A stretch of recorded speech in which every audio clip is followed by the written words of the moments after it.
નમસ્કાર મિત્રો, સ્વાગત છે તમારું મારી યુટ્યુબ ચેનલ ગુજરાત જોબ ગાઈડમાં।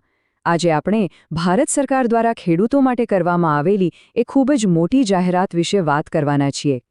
ચાલો, ખરીફ 2026 સિઝન માટે જે ખાતર સબસિડી જાહેર થઈ છે એને ઊંડાણપૂર્વક સમજીએ। તો ચાલો સીધા જ મુખ્ય આંકડા પર આવીએ। રકમ છે 41,534 કરોડ રૂપિયા। બહુ મોટી રકમ છે ખરું ને? પણ આ પૈસા છે શાના માટે અને કોના માટે? ચાલો જાણીએ। તો આ જે જંગી રકમ છે એ બીજું કાંઈ નહીં પણ આવનારી ખરીફ 2026 સિઝન માટે આપણા ખેડૂતોને જે નવી સબસિડી મળવાની છે એ છે। તો ચાલો આની અંદર શું છે એને જરાક સમજીએ। તો આ જાહેરાતની મોટી વાતો શું છે, મતલબ કે શું નિર્ણય લેવાયો અને ક્યારથી લાગુ થશે, ચાલો જોઈએ। ઓકે, તો તારીખો પર નજર કરીએ। 8 એપ્રિલ 2026ના રોજ આર્થિક બાબતોની જે કેબિનેટ સમિતિ છે એમણે આ સબસિડીને લીલી ઝંડી આપી દીધી। પણ મજાની વાત એ છે કે આ લાગુ તો 1 એપ્રિલથી જ થઈ ગઈ છે અને 30 સપ્ટેમ્બર સુધી ચાલશે। એટલે કે આખા 6 મહિના જે ખરીફ વાવણી માટે સૌથી મહત્વનો સમયગાળો હોય છે એ આમાં આવી જાય છે। હવે થોડું ગણિત માંડીએ। આ જે આંકડા છે એને જરા ઊંડાણથી સમજીએ। કયા ખાતર પર કેટલા પૈસા મળશે એની વાત કરીએ। જુઓ, ગયા વર્ષ કરતાં આ વખતે સબસિડીમાં સારો એવો વધારો થયો છે, લગભગ 12% વધારો। રૂપિયામાં કહીએ તો આશરે 4,317 કરોડ રૂપિયાની વધારાની મદદ સીધી ખેડૂતોને મળશે। તો આ પૈસાની ફાળવણી કેવી રીતે થઈ છે? સરકારે 4 મુખ્ય પોષક તત્વો માટે પ્રતિ કિલોના ભાવ નક્કી કર્યા છે। નાઇટ્રોજન માટે 47 રૂપિયા 32 પૈસા, ફોસ્ફેટ માટે 52 રૂપિયા 76 પૈસા, પોટાશ માટે 2 રૂપિયા 38 પૈસા અને સલ્ફર માટે 3 રૂપિયા 16 પૈસા। આ જ ભાવના આધારે આખી સબસિડીની ગણતરી થાય છે। અહીં એક વાત નોંધવા જેવી છે, નાઇટ્રોજન, ફોસ્ફેટ અને સલ્ફર આ બધાના સબસિડીના ભાવ તો વધાર્યા છે, પણ પોટાશનો ભાવ ગયા વખત જેટલો જ રાખ્યો છે, એટલે કે 2 રૂપિયા 38 પૈસા પ્રતિ કિલો। આની પાછળ કોઈ ખાસ કારણ હોઈ શકે છે? સારું, તો હવે સવાલ એ થાય કે આ બધું કઈ યોજના હેઠળ થઈ રહ્યું છે? આ આંકડા પાછળની આખી નીતિ શું છે? ચાલો સમજીએ। આ આખી જે સબસિડી છે એ પોષણ આધારિત સબસિડી એટલે કે NBS યોજનાનો ભાગ છે।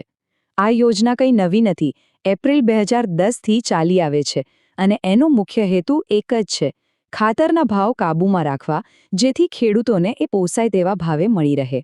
તો આ કામ કઈ રીતે કરે છે? બહુ સિમ્પલ છે, 3 સ્ટેપ છે। પહેલું, ખાતર બનાવતી કંપનીઓ બજાર પ્રમાણે ભાવ નક્કી કરે છે।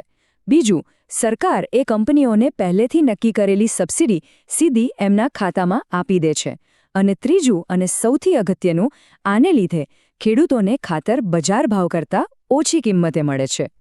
હવે જરા આખા ચિત્રને મોટા કેનવસ પર જોઈએ। સરકારનો કુલ ખર્ચ કેટલો છે એના પર નજર નાખીએ। જુઓ, બીજો એક મોટો આંકડો, 1,70,799 કરોડ રૂપિયા। યાદ રાખજો, આ ખાલી ખરીફ સિઝન માટે નથી, આ તો આખા 2026-27ના નાણાકીય વર્ષ માટે ખાતર પરની બધી જ સબસિડીનો કુલ ખર્ચ છે। આના પરથી ખ્યાલ આવે કે સરકાર માટે કૃષિ ક્ષેત્ર કેટલું મહત્વનું છે। અને આટલો બધો ખર્ચ કરવાનું કારણ શું? સરકારનું કહેવું છે કે દુનિયાભરમાં ખાતરના ભાવમાં જે ઉથલપાથલ થાય છે તેની અસર આપણા દેશના ખેડૂતો પર ન પડવી જોઈએ।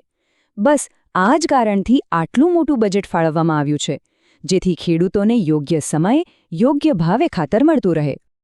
ચલો, બધી વાત કરી લીધી, પણ સૌથી અગત્યનો સવાલ, આ બધાથી ખેડૂતોને શું ફાયદો થશે? જમીન પર આની શું અસર દેખાશે? ફાયદા તો એકદમ સ્પષ્ટ છે। પહેલું, ખેતી કરવાનો ખર્ચ સીધો જ ઘટશે। બીજું, આવનારી ખરીફ સિઝન માટે આ એક મોટો સહારો બની રહેશે। ત્રીજું, ખાતરના ભાવ સ્થિર રહેશે, એટલે ચિંતા ઓછી। અને ચોથું, વાવણીના સમયે જ પોષક તત્વો મળી જશે। આ બધી જ બાબતો ખેડૂતો માટે ખૂબ જ જરૂરી છે। અને છેલ્લે, આ બધી ચર્ચા આપણને એક મોટા અને વિચારવા જેવા સવાલ પર લાવીને મૂકી દે છે, શું આવી સબસિડીઓ લાંબા ગાળે આપણી ખેતીને ખરેખર આત્મનિર્ભર બનાવી શકશે? આ એક એવો પ્રશ્ન છે જેના પર સૌએ વિચારવું રહ્યો। મિત્રો, દરરોજની સરકારી અપડેટ સૌથી પહેલા મેળવવા મારું ટેલિગ્રામ ગ્રુપ જોઈન કરો. લિંક ડિસ્ક્રિપ્શનમાં છે. હમણાં જ જોઈન કરી લો. તો મિત્રો, આ હતી સંપૂર્ણ માહિતી. જો તમને આ માહિતી ઉપયોગી લાગી હોય તો વિડીયોને લાઇક કરો, મિત્રો સાથે શેર કરો અને ચેનલને સબસ્ક્રાઇબ કરવાનું ભૂલશો નહીં. મળીએ ફરી એક નવી સરકારી ભરતી સાથે. જય હિન્દ, જય ગુજરાત.